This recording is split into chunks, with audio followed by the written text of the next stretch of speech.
Let's then turn to the in-text citation. So in-text citation, we're adding after our quotes, our paraphrases, or our summaries. And what it is just a marker for the complete entry, which is in your bibliography.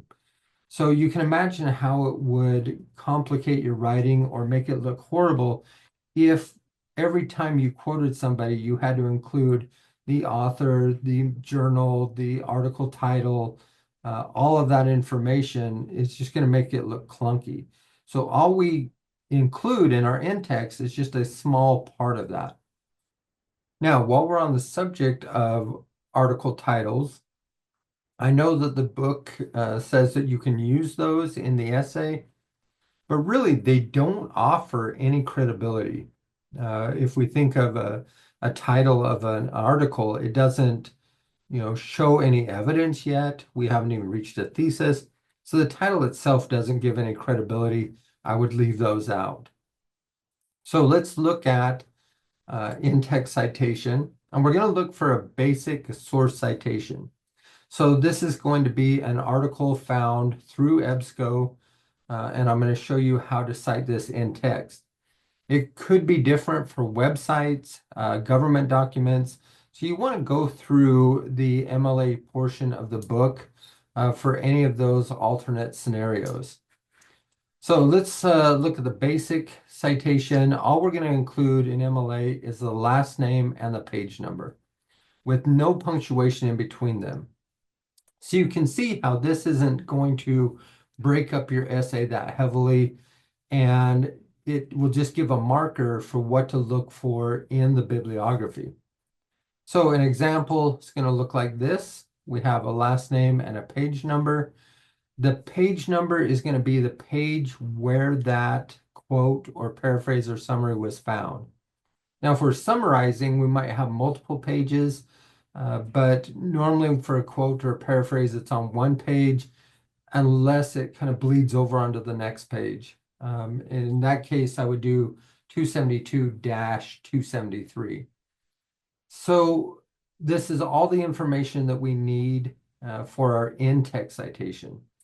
Now, I know that some of you are saying, what if we have two authors? Because that's likely in some of the later research that we're going to do. If that's the case, we just list the authors with an and in between, and then that page number. Now, which author to include first? You want to include whatever author is listed first in the article. Usually that's the person who has done a majority of the work or is the major contributor.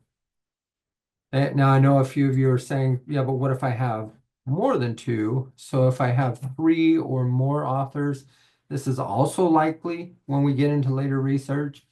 If that's the case, then you can just do the first name, comma, ET space AL period 272 with the spacing between the period and 272. Why do I mention all the spacing and the periods and the commas?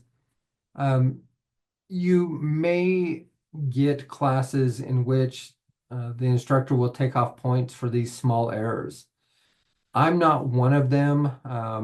I will point it out to you and I'll note it. And if there are a lot of errors, I might take off points, but you want to be precise in these because it can affect your grade in future classes. And we do want to be correct in the way that we present these citations. Okay, so you can see if there are three or more authors, we can use the ETAL, which is good because then again, it's not breaking up a lot of our essay if we're using an article from, say, 5 authors. If the author is named in the sentence, so if I say Smith says, then I don't need to reiterate that author in the citation. So you can see in this one, Manning and others. Now, you'll notice that I have a grammar error here because I list Manning, ETAL, and I use says. If I said Manning says, that makes sense. But that ETAL means there are more authors. So we would think of Manning and others say. So this really should be say instead of says. So just be aware of that. I definitely wouldn't just say Manning says, because then you're leaving off those other authors. So if there's multiple authors and we say ETAL, think of it as and others. So I name the authors in the sentence. So all I need at the end is that page number. And we do want the page number because you can imagine if this is a 30-page document, it's going to be hard to find that quote or what you're paraphrasing. So it will give us that page number so we can look it up. If there's no author, then we're going to use the title of the article. Now, the title might be a long title, so we don't want to use the entire title in our citation. Just use the first few words, as long as they're not the same first few words as another title. Okay, and that will help keep these citations short. However, I will say if you are using an article with no author, be skeptical of that article. If there's no author, it could just be somebody's opinion. We don't know why it's credible. We don't know who wrote it.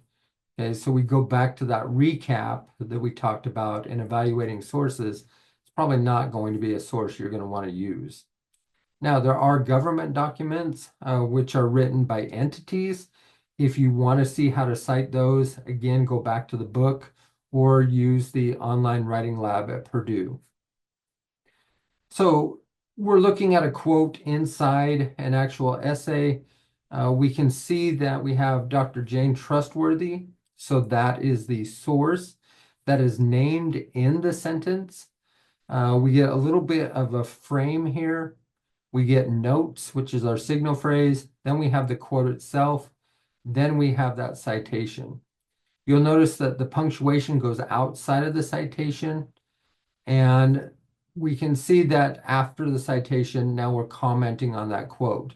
Okay, so this is what it's going to look like within the essay itself.